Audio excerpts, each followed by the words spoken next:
So hello again, and welcome to part 2 of my series in which I am attempting to define the basic concepts of economics in terms that anyone can understand. Thank you to everyone that tuned in to part 1 on real savings. Thanks for watching, and thanks especially to everyone who commented and shared your feedback with me and asked questions. That feedback is really motivating for me, and the questions really help me figure out what I'm saying that's resonating and what I'm saying that could be refined a bit more, and what the right kind of next steps are going to be for the series. So I really appreciate all of that feedback, and I'm having a lot of fun trying to explain this stuff the right way so that anybody can understand it. I really think that economics is accessible to anyone. There's nothing that complicated about it when you kind of trim away all of the the unnecessary complexity. And I also think it's really important for our society, for our nation, that there's a general level of economic literacy. The success of a democracy depends on an informed electorate, and economic issues frequently are very relevant in terms of political issues. So I'm very excited to be able to do what little part I can to try to help people think more clearly on these topics. And full confession, this is my second take at this video. I did a pass at it and I wasn't real satisfied. It was close, but it wasn't good enough. But I think I had the key insight sometime yesterday about the right way to explain the next concept, so hopefully this will come off well. I'm sorry to disappoint, because I know I said at the end of the last video that this one would be about money, or I said it might be about money. Upon further consideration, money is not the next best thing to talk about. It seemed like an adjacent concept to real savings, but money, I think in reality, in its essence, the concept of money is fairly simple and straightforward, but there's so much baggage that term is loaded with because of how we use money, in today's society, and frankly how money has been defined by the government through legal tender laws, that it makes it way more complicated than it has to be. So there's definitely going to be a video that's just on money, on defining what money is, and I think that's going to be an important one, but I'm going to push it out a bit. I'm going to make sure that we get all the building blocks in place first before we start talking about a term like that has so much, there's so many different kinds of meaning already laden into that term. I want to be a little more cautious about pursuing it. So the concept that I want to define in today's video is wealth creation. There's 3 fundamental ways in which wealth is created, and I want to go through that model of wealth creation because it's an important foundation to have in place as we start to discuss what is it about the way our society works and our political system works and the way the economy works that maximize wealth creation. If we don't know fundamentally what creates wealth in the first place, we won't know how to optimize it. So that's going to be the term, that's the title you probably saw, Don Defines Wealth Creation. But there's a couple other terms that I'm also going to define. Scarcity and subjectivity are going to come up in our discussion of wealth creation. So I think I figured out I want to say wealth creation, the quick definition, and then kind of unpack it. I think that's the best approach. So, two of the basic ways of creating wealth we encountered already in the last video on real savings. And wealth and real savings are very similar terms. There's a subtle difference, and I'm going to try to explain that difference in a few minutes. But so just for now, just kind of appreciate that they're very similar. And so we encountered 2 ways of wealth creation already. The first, most basic way of creating wealth is the first appropriation of resources out of nature. Right, as human beings, we find ourselves on the planet Earth. That's part of our reality. I'm not aware of any human beings finding themselves anywhere else. And so there is wealth, there are resources that are part of the earth, that are part of our environment. I should say there are resources that are part of our environment, but until a human being encounters those resources, recognizes that they can be of value to themselves or to others and then actually enjoys them, they're not contributing to our wealth. So, like for example, in the Robinson Crusoe economy, when Crusoe is stranded on a desert island, there's berries on that island that are valuable natural resources, but they're not contributing to the wealth of society or the wealth of Robinson Crusoe until he comes across them, recognizes that they're delicious and nutritious, and starts to either save them or start to eat them. So that's the first way that wealth is created, the first appropriation of resources out of nature. And the second way that wealth is created is through innovation. It's through taking existing resources and combining them in ways that yield a greater output than went in, right? So there's some value, there's some wealth associated with the resources that go into an innovation, but then when you combine them in a certain way, if you're successful, they'll create more wealth than they constituted initially. So an example, well, we in the last video we had an example of a successful innovation and a failed innovation. I think I mentioned the idea that maybe Crusoe tried to fashion a spear out of a stick, but he was unable to figure out how to harpoon fish, like it wasn't effective. So the stick, he was trying to make the stick more valuable as a fishing instrument, but he was unsuccessful, so it was sort of a waste of time. But the idea of building a net where he'd be able to catch dozens of fish a day if he had a net that was built well and put in the right place on the river, that's the idea of innovation. It's taking whatever those materials are, the tree bark or the plant material that he weaves into a net and gets in the river. If he's successful there, he's taking the natural resources that were not creating any value for any humans and combining them in a way where now they are. So that's the second way that wealth is created through innovation. And then the third way that wealth is created, which we didn't get into last week because we were just talking about a one-person economy, is through voluntary trade, through free trade or voluntary transactions. By definition of voluntary, by definition of the idea that human beings are volitional creatures, we act with purpose, and we don't. So the concept of desire, I'm going to leave off for just a second, okay? So here's the basic example of why voluntary transactions create wealth. This is my favorite example. Imagine you're in a lunchroom, it's high school or junior high or whatever. You're in the cafeteria and you brought your lunch and your friend is next to you and he brought his lunch. And you've got an apple in your lunch and your friend has an orange. And you look at your friend's lunch and you go, man, I'm really in the mood for an orange today. I wish I had an orange. And maybe it happens to be the case that your friend looks at your lunch and is thinking, gosh, I'm really in the mood for an apple today. I wish I had an apple. So if you and your friend agree to swap, there's been no change in the total amount of resources, or what we might call the real savings of the cafeteria has not changed. There's the same number of apples and oranges and sandwiches. And there's been no innovation. It's not like anybody came up with a new recipe or a more delicious way to eat an apple or an orange. All you and your friend did is swap. I think I said you had the apple.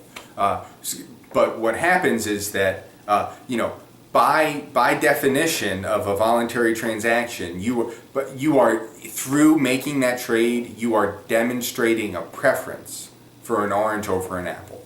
And conversely, through making the trade, your friend is demonstrating a preference for an apple over an orange.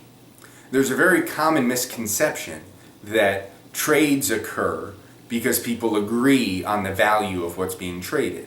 Like you buy a loaf of bread at the store for $2.19 and you assume that, the store set the value at $2.19, you agreed $2.19 was a fair price, so you bought it. But it's really because you disagree on the value. It's because for the seller of the bread, they put less than $2.19 into making the bread. So selling it at $2.19 is a good price for them and represents a profit. And for you, you get more value out of the bread than the $2.19 you're trading.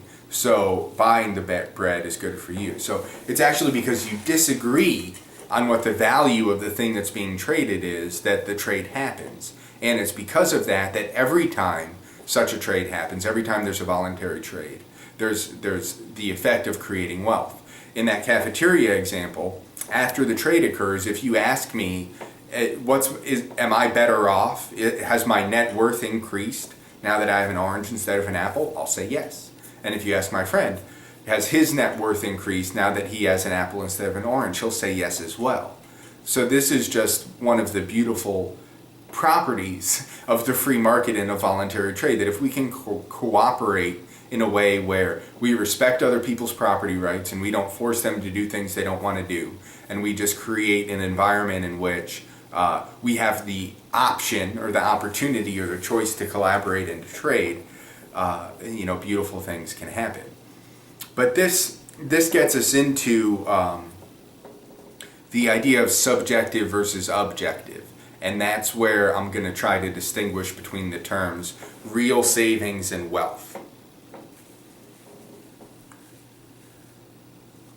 And this is the way I define these terms. I think it corresponds to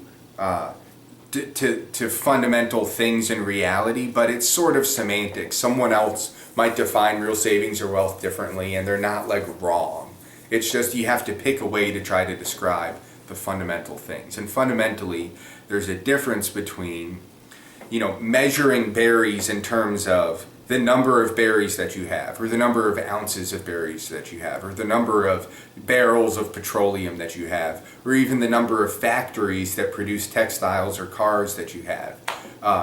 When I'm thinking about real savings, I'm thinking about counting in terms of objectively measurable units, whether they be units of weight, units of measurement of length, just counting the number of items, whether it be something that's somewhat more complex, like the productivity of an automobile factory.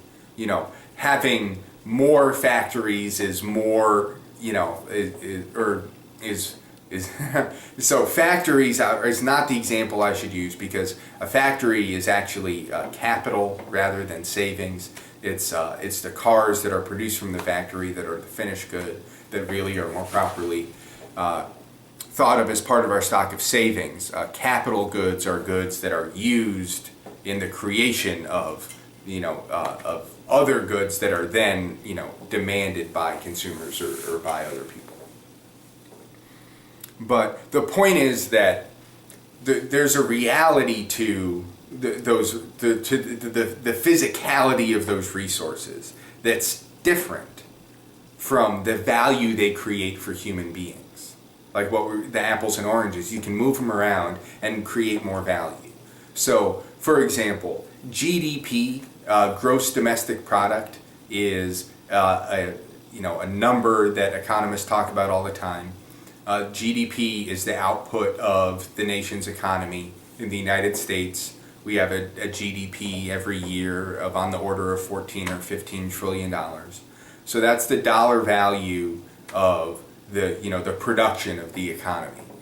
And so people equate that to being the wealth of the economy, and that's not strictly correct at all. The GDP is an indication of wealth, but it's far from an absolute measurement of wealth. The way I want to define wealth being value to a human being. So value is measured in utility. Utility is the satisfaction that I get from something.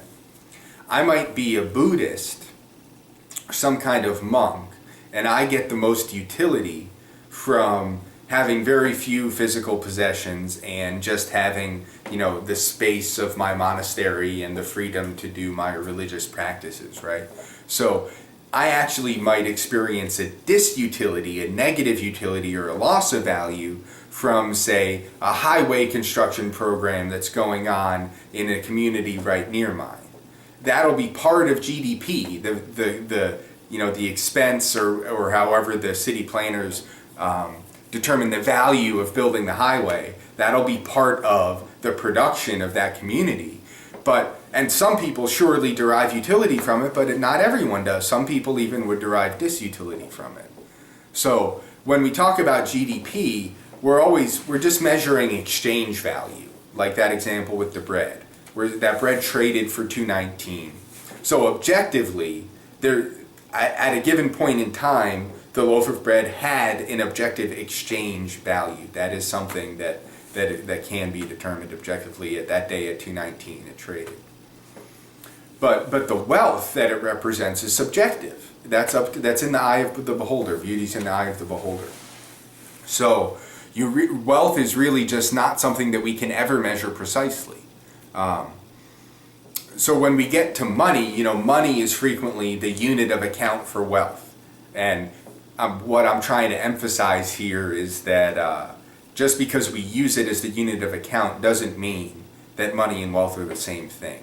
I'm not going to try to define money here, but if you can appreciate the distinction between real savings and wealth, where real savings is the actual physical things that we measure in whatever dimensions are relevant for the kind of thing it is, whereas wealth is some idea of utility, some idea of the satisfaction that the physical things bring to people. You already have it. If you can appreciate that, you already have an incredible foundation for thinking about economic ideas. Now, there's one more thing I wanted to mention in this video, which is the idea of scarcity. And I was sort of regretting not starting with the first lesson with scarcity, but I think it'll fit here well. Scarcity is the fundamental problem of economics, is the way you'll hear some economists describe it. The idea of scarcity is that resources are limited, but desires are unlimited. Therefore, we have a problem of how to allocate resources. We can't simply satisfy every desire.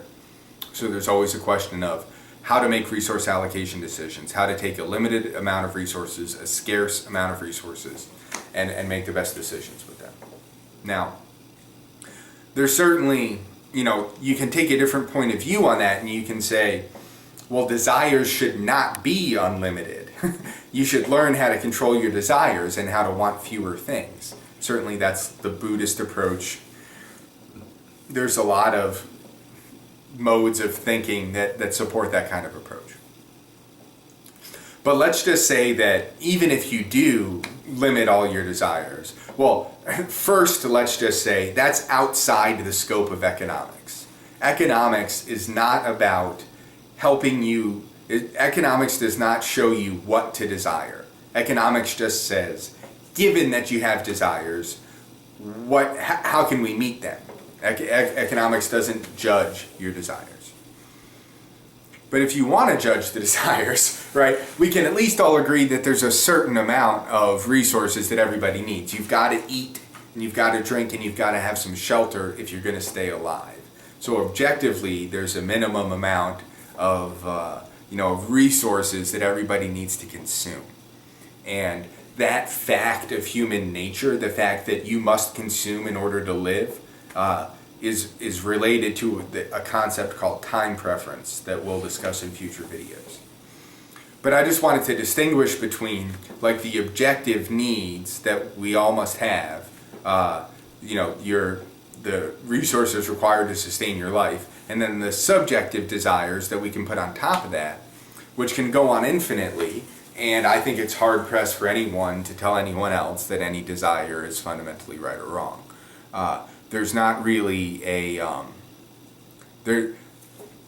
any place where you draw that line. So, you can take a hard line and say you should eat the minimum amount of food and drink the minimum amount of water to sustain your life, and that's all the resources you should ever ask for. But any place you try to draw the line beyond that is just your arbitrary subjective point of view. So I think it's a hard line to take. Just to elaborate on that idea of scarcity for a moment, there's there's a notion called the paradox of value, which is something that economists struggled with several hundred years ago. And it goes like this. Well, water and air are fundamentally imperative and necessary for human life, but they're virtually free most of the time. But diamonds are completely unnecessary and trivial for sustaining human life, yet they're extremely expensive. So why? Why is that? Why are diamonds more valuable than water? Economists called that the paradox of value until they began to appreciate the concept of scarcity. Goods like water and air on our planet, in most cases, are what economists would call superabundant. They're so readily available that there's no marginal cost to consuming them. So they're virtually free. Now, in a different environment, like if you've ever seen the movie Spaceballs, they have cans of air that they drink because they're on planets that have weakened atmospheres or in spaceships or whatever where air is very precious. In that environment, air probably is more valuable than diamonds because it's more scarce. But on our planet, air is not scarce, therefore it's virtually free. Diamonds are quite scarce. Let's leave the De Beers cartel aside and should just appreciate it as an example of the concept. Diamonds are relatively scarce, therefore they're more expensive. Of course, diamonds aren't imperative for sustaining human life. That's a subjective value, but all value is subjective. Objectively, there's certain things we need to consume to live, but all value ultimately is subjective, what you prefer, what you don't. So, after watching this, I hope that the idea of wealth creation makes some sense, that you can appreciate the three different ways wealth is created. First, appropriation, which, of course, there's not a lot of virgin territory on this planet left. There's deep sea drilling from oil companies and fancy geological techniques used by mining companies to find important natural minerals, but by and large, most of the resources of the planet have been found and appropriated already. So it's innovation and it's free trade that are the means available to us to increase our wealth. And because every voluntary transaction is a wealth-creating event, innovations that are oriented towards making the process of free trade more efficient are particularly, they have a particularly large impact on the creation of wealth. eBay is a great example of this. eBay makes free trade more efficient and creates an incredible amount of wealth. And then the idea that wealth is different from real savings, that the objective reality of the physical resources that we've collected and created versus the utility or the satisfaction that we derive from them, they're not the same thing.